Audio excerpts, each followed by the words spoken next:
Well, the land was pretty much sagebrush, but there was one grape vineyard there, I think about 40 acres. I remember the time when my brothers and I went out hunting with BB guns in the region that's around where the campus is located. It was open, rough territory, a lot of vineyards, etc. But mostly it was San Bernardino North countryside. We used to call it the boondocks, as a matter of fact. We would use this area to hike in and shoot rabbits in and that sort of thing. Just hang out, if you please, I think is the expression the kids use nowadays. Then it became, so the only productive use it was put to was agriculture. I used to enjoy driving through this area in my old I think it was 1941 Plymouth. I think I was driving back in those days, and driving through there and enjoying the wildlife, because there was deer, there were quail, there were dove, and lots of all kinds of birds, and just basically a wildlife area. Sagebrush, sand, beautiful area. And I can tell you that we were so thrilled when we thought we had an opportunity to attract a campus of California State University system.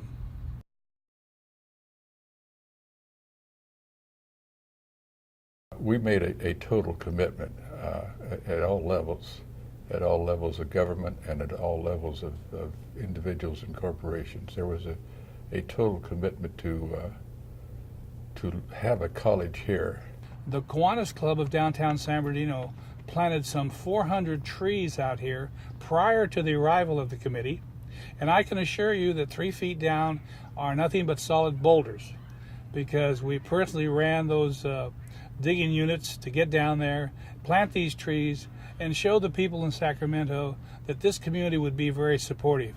And it certainly has been a 40-year romance of the community and a partnership with Cal State San Bernardino. To have finally made a decision to locate there was somewhat controversial, because there's many a person who would have had the college campus be elsewhere. It was a great decision. It's been great for the university, and I think great for our community as well.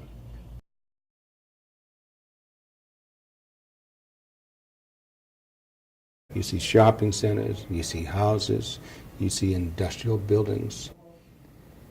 A lot of businesses have moved into that area. I think you know that they wouldn't be there today if it wasn't for the university. I think it's been an economic boom. Whatever we have given to the university to make it what it is today, they have given us back more. That college will mean that we will be in the mainstream of the social and economic life of this state. So the college will bring in not only payroll, but it'll be educating kids now that can't go to college elsewhere. And this is also to bring in from all over Southern California students. If you think in terms of the housing that has developed around the university, whole neighborhoods have sprung up. That's a contribution to the area. There has to always be an interaction between a university and the city in which it's located. I just have to say that I admire the vision of the forefathers who came to that decision and said, yes, we're going to locate this campus here, because we really needed it in this area.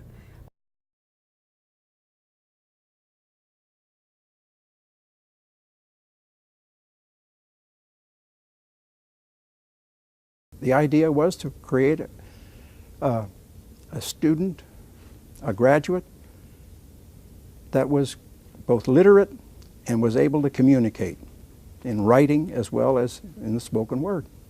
We tried to develop a campus that would be state-supported and would allow students to go to a state-supported institution and get the same quality education they would have gotten in a small liberal arts college. There are elite liberal arts institutions around the country, but not public ones. And so this was a brand new, bold experiment. Choosing this site and letting the building spread, that that's one of the most exciting things for me. And so many people come up to me and comment on the beauty of the campus.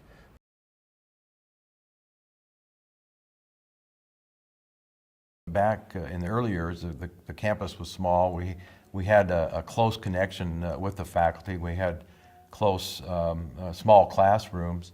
And in that whole process of it was like being an undergraduate in a graduate program. I found it very good in building leadership skills because as a student, you were responsible for some of the decisions that got made. It wasn't somebody else doing it for you. It was the collective.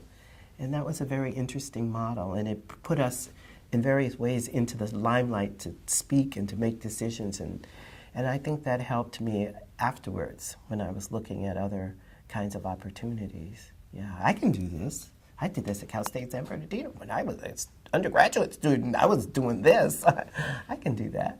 Almost all of us, it seemed, were working adults. I think, as I recall, the average age when I started here was 28 or 29, and I was, I think, 25 myself, 25 or 26. And most of us were just here to get the degree finished, to get on with our lives. A lot of veterans like myself who came back and realized, we were going to have to make something good of our lives because it wasn't going to fall in our lap. And a degree was the first step in that. We were the real guinea pigs. I think that they were probably trying to make sure that we had academic rigor, and we had to read a book in addition to our coursework. We were taking a different book every quarter, and at the end of our coursework, we had to take an exit exam. I don't think that lasted much longer after we left, but I was one of the people who had to go through that. And I have since been grateful because it kind of pulled everything together into a whole. I learned from going to college here is I learned how to learn. I learned how to learn on my own. I would not always have someone there to tell me, this is what you need to know, learn it, and we're going to test you. No, you need to learn how to learn on your own.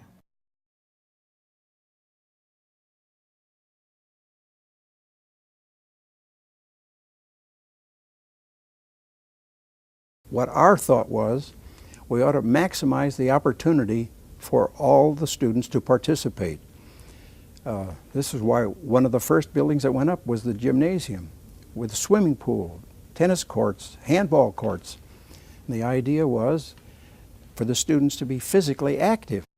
We had a lot of competitiveness in amongst the intramural teams, and a big part of it was the faculty oftentimes would organize teams and play against the students. So that always was kind of a highlight of your day if you were on a basketball team and you were going to play a faculty team or something like that.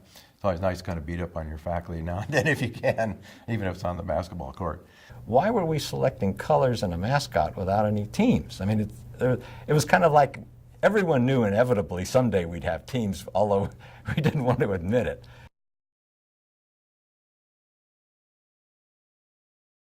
There was a group of community folks who started out coming to the plays on campus, and I think they probably still come to this day. It's a very faithful group. And Ron and Mary Barnes were like they were missionaries. They had a zeal to do this, and it was infectious, and they got a community following.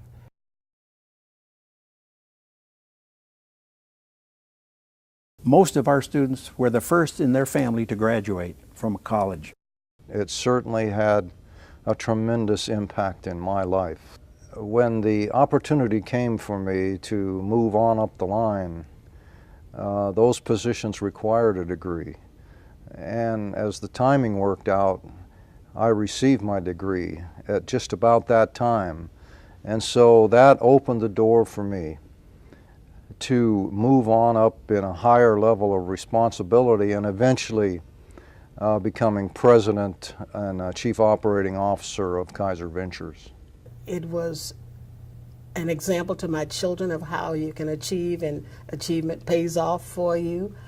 It has enabled me to do things in the community, to help become part of the decision-making complex of the community. In my case, it let me go to law school.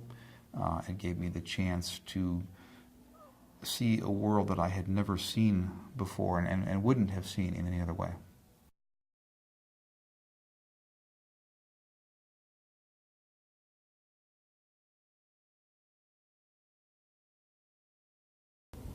How many people have an opportunity of this sort in a lifetime? No faculty, no students, nothing, no sight, and being told, go out there and build the college.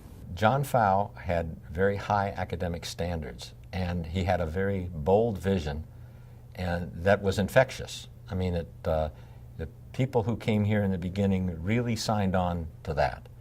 And but yet at the same time he was pragmatic, and when things didn't work, he reluctantly let go of them. At the heart of the university are these ideas that John fostered about the small class size, the value of discussion classes, the emphasis on independent study, the close student-to-faculty contacts, all of those things. I think they remain. It shouldn't really focus on one person. I'm proud of the opportunity I had, but my greatest contribution, I would say, was finding the people that actually built the college.